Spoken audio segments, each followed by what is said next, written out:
एक बार फिर देवर्षि नारद के मन में यह अभिमान पैदा हो गया कि वे ही भगवान विष्णु के सबसे बड़े भक्त हैं। वे सोचने लगे, मैं रात दिन भगवान विष्णु का गुणगान करता हूँ, फिर इस संसार में मुझसे बड़ा भक्त और कौन हो सकता है। किंतु पता नहीं श्रीहरि मुझे ऐसा समझते हैं या नहीं।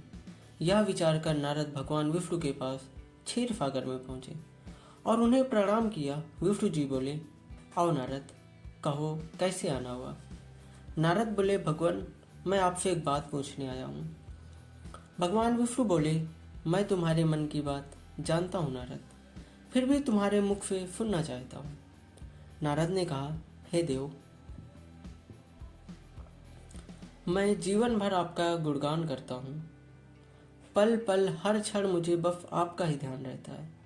आप मुझे यह बताइए कि क्या मुझसे भी बड़ा आपका कोई अन्य भक्त है इस संसार में। भगवान विष्णु समझ तो पहले ही गए थे कि नारद को अपनी भक्ति पर अभिमान पैदा हो गया है, किंतु अपने मन की बात छुपा कर वे बोले, नारद, इस प्रश्न के लिए तो तुम्हें मेरे साथ मृत्यु लोक चलना पड़ेगा। नारद बोले, ठीक है भगवान, मैं मृत्यु लोक चलने के लिए तैयार हूँ। भगवान विष्णु नारद को लेकर मृत्यु लोक चल पड़े। धरती पर पहुंचकर दोनों ने किसान का वेश धारण किया और एक गांव के किनारे बनी एक झोपड़ी की ओर चल पड़े। विष्णु बोले, नारद, मेरा एक बहुत बड़ा भक्त यहाँ इस कुटिया में रहता है। आश्चर्य से नारद ने पूछा, क्या मुझसे बढ़कर भी किसी की भक्ति हो सकती है। नारद के मुख से जब ये निकला और वो बोले कि क्या वो भी मेरी तरह ही आपका ध्यान लगाता है। भगवान विष्णु बोले, आओ स्वयं ही जान लोगे। विष्णु ने कहा और उस कुटिया की ओर बढ़ गए। किसान उस समय कुटिया से बाहर अपनी गाय को बांध रहा था। उसके मुख से हरी हरी गोविंद का फल निकल रहा था। किसान वेशधारी विष्णु ने उसके निकट जाकर नारायण नारायण कहा तो किसान ने विनीत स्वर में पूछा, आप कहाँ से आए भद्र, मेरे लिए कोई सेवा हो तो निसंकोच बताइए। किसान वेशधारी भगवान विष्णु ने कहा, हम नगर जा रहे हैं, पर अंधेरा घिरने लगा है, वन में जंगली पशुओं का डर है, इसलिए रात भर आश्रय चाहते हैं। किसान ने प्रसन्न भाव से कहा, मेरी कुटिया में आपका स्वागत है भद्र, और जो रूखा फूखा मेरे घर में है आपके लिए हाजिर है। भगवान ने मुझे आप लोगों की सेवा करने का अवसर दिया है, बड़ी कृपा हुई उनकी। बाहर दलान ने एक खटिया थी, दोनों को वहीं बिठाकर किसान अंदर गया और अपनी पत्नी से कहा, देवी, दो अतिथि आए हैं। बच्चों किसान की पत्नी उस समय अपने बच्चों को भोजन परोस रही थी। धीरे से आटे के बर्तन दिखाती हुई बोली, घर में इतना सा आटा है और ये बच्चे और भोजन मांग रहे हैं। किसान बोला, कोई बात नहीं, हम अतिथियों को भरपेट भोजन कराएंगे, तुम बच्चों को आज काजी बनाकर पिला देना। नारद और भगवान विष्णु ने उन दोनों का सारा वार्तालाप सुना, फिर भी परीक्षा लेने के लिए भोजन की थाली पर बैठ गए। जब दोनों ने भरपूर भोजन कर लिया तो नारद सोचने लगे, यह सीधा साधा गृहस्थ भगवान का सबसे बड़ा भक्त कैसे हो सकता है। उधर श्रीहरि ने किसान से और भोजन लाने की फरमाइश कर दी। बोले, मेरा पेट अभी नहीं भरा, क्या और भोजन मिलेगा। किसान रसोई घर में गया और जाकर पत्नी से पूछा, कुछ और भोजन बचा है क्या। पत्नी बोली, बच्चों के लिए काजी बनाई है, बस वही शेष है। विष्णु और नारद वह भी पी गए। किसान और उसके परिवार को भूखे ही सोना पड़ा। भूखे बच्चे माँ का आंचल थाम कर उठे, माँ नींद नहीं आ रही, मुझे बड़े जोर की भूख लगी है। पिताजी ने उन अतिथियों को काजी भी क्यों पिला दी। किसान ने बच्चे के सर पर हाथ फेरते हुए कहा, अतिथि को भोजन कराना स्वयं विष्णु भगवान को भोग लगाने के समान होता है बेटा।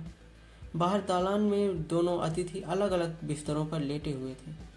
भगवान विष्णु ने कहा, तुमने सुना नारद, किसान और उसके परिवार को भोजन नहीं मिला, फिर भी वह मेरा गुणगान कर रहे हैं। यह तो कुछ भी नहीं, मैंने तो कई कई दिनों तक भूखे रहकर आपका स्मरण किया है, ये नारद जी ने बोला। अगले दिन सुबह उन्होंने देखा किसान भगवान विष्णु की मूर्ति के सामने कह रहा था, गोविंद हरि हरि, तुम सदा मेरे मन में बसे रहो, बस मुझे कुछ और नहीं चाहिए। फिर दोनों अतिथियों के पास बोला, हरि की बड़ी कृपा है, वही जग का रखवाला है। प्रभु की दया से रात को कोई कष्ट तो नहीं हुआ आपको। जब तक आपको आपका जी चाहे तब तक आप दोनों यहाँ रह सकते हैं। मैं खेत पर जा रहा हूँ। किसान व्यवसायी श्री हरि बोले, हम भी तुम्हारे साथ चलेंगे यदि तुम्हें कोई आपत्ति ना हो तो। नारद और विष्णु भगवान किसान के साथ उसके खेत पर गए। किसान बोला, यही है अपना खेत, अब मैं अपना काम करूँगा। गोविंद हरि हरि। नारद बोले, तुम तो सत्पुरुष हो, भगवान के बड़े भक्त हो, हर घड़ी उनका नाम लेते रहते हो। किसान बोला, अरे कहाँ, काम से जब भी थोड़ा बहुत समय मिलता तभी उनका नाम लेता हूँ। नारद ने पूछा, कब कब मिलता है समय? किसान बोला, सुबह उठता हूँ तब, रात को सोता हूँ तब, और दिन में जब भी काम से समय मिल जाए। ओह, समझा, नारद के मुख से निकला। दोनों जब किसान से विदा लेकर चले तो नारद ने व्यंग्यात्मक स्वर में कहा, भगवान सुना आपने? वह सुबह शाम 2 बार ही आपका स्मरण करता है, जबकि मैं हर समय ध्यान करता हूँ, फिर भी आप उसे महान भक्त बताते हैं। नारद की बात सुनकर श्रीहरि चुप रहे, किंतु मन ही मन उन्होंने कहा, कारण भी जान जाओगे नारद। विष्णु ने एक कलश को तेल से लबालब भरकर नारद को दे दिया और बोले, नारद, इसे अपने सिर पर रखकर बिना हाथ लगाए सामने वाली पहाड़ी तक ले जाओ। ध्यान रहे, इस कलश में रखे तेल की एक भी बूंद जमीन पर न गिरने पाए। नारद बोले, यह कार्य सहज तो नहीं है। यह कहकर नारद ने कलश सिर पर रखा और पहाड़ी की ओर चल दिए। नारद पहाड़ी तक गए और लौट आए। विष्णु बोले, लौट आए नारद? ठीक है, अब यह बताओ कि कितनी दूर जाने और आने में तुमने कितनी बार मेरा स्मरण किया? नारद बोले, एक बार भी नहीं भगवान। करता भी तो कैसे करता, मेरा सारा ध्यान तो तेल और कलश की तरफ लगा हुआ था। श्रीहरि बोले, तब तुम ही सोचो, वह किसान दिन भर कठिन परिश्रम करता है, फिर भी 2-4 बार मेरा स्मरण जरूर करता है, और तुम एक बार भी मेरा स्मरण नहीं कर पाए। विष्णु की बात सुनकर नारद की आंखें खुल गई। वे श्रीहरि के चरणों में गिरकर बोले, मान गए प्रभु। जो संसार की झंझटों में रहकर भी आपका स्मरण करते हैं, वे आपके सबसे बड़े भक्त होते हैं। Thanks for watching dear.